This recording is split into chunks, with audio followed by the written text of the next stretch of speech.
The feel of her taunted and teased and fed his hunger with flesh, so supple, so perfect it defied reality. Her hair was so soft it brushed his chest like feathers. She was warm, real, and tender. She was strength and passion and surrender all in one. The smell of her reminded him of fresh fallen rain, clean and promising. The sound of her was sighs so soft and moans even softer. A touch and a gasp and a pounding heartbeat later, and Sam was in heaven. And hell.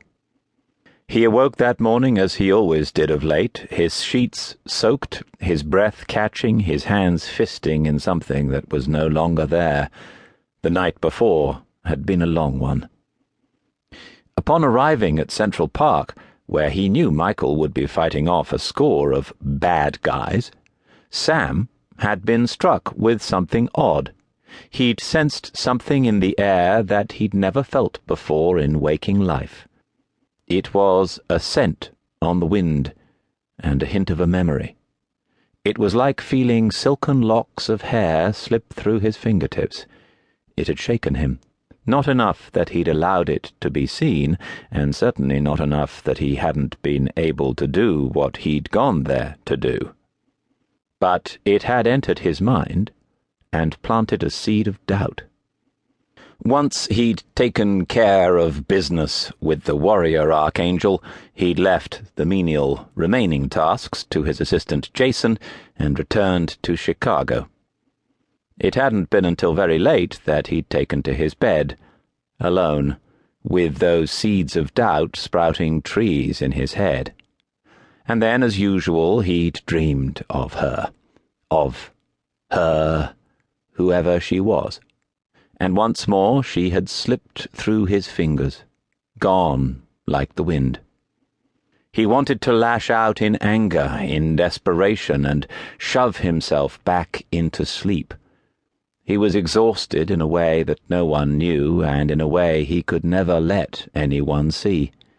He wanted to fall into a coma and surrender to oblivion, if only for the slightest hope of having her in his bed once more.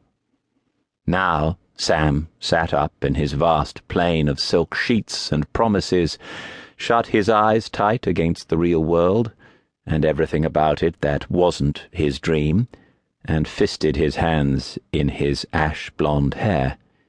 He was losing a part of himself in this routine every night. Every time the sun went down, another piece of himself would slip away. Or maybe it was something else. Samael opened his eyes and blinked, his shaking breath hitching as he realized it might be something else. It might not be that he was losing himself. Maybe it was that a part of him was already lost. It had been for a very long time, and he was on the verge of finding it at last. The redness behind Michael's lids grew redder and brighter, and as he tried desperately to swim his way up from the depths of the powerful sleep in which he was trapped, his skin began to prickle. The prickle became a stinging sensation, which quickly turned into a steadily worsening burn. He hissed and attempted to raise his arm over his eyes to block out the sun, but initially failed. His body was having trouble responding. Fleeting fears of paralyzation and fractured thoughts of mortal injuries skated through Michael's mind. He tried again, pushing with everything he had, and this time he just managed to raise his right arm before his face. The sun ceased searing into his brain, but the burning on his skin was becoming decidedly painful. He gritted his teeth and tried to roll over. Something pricked his bottom lip, and he tasted blood. What the hell?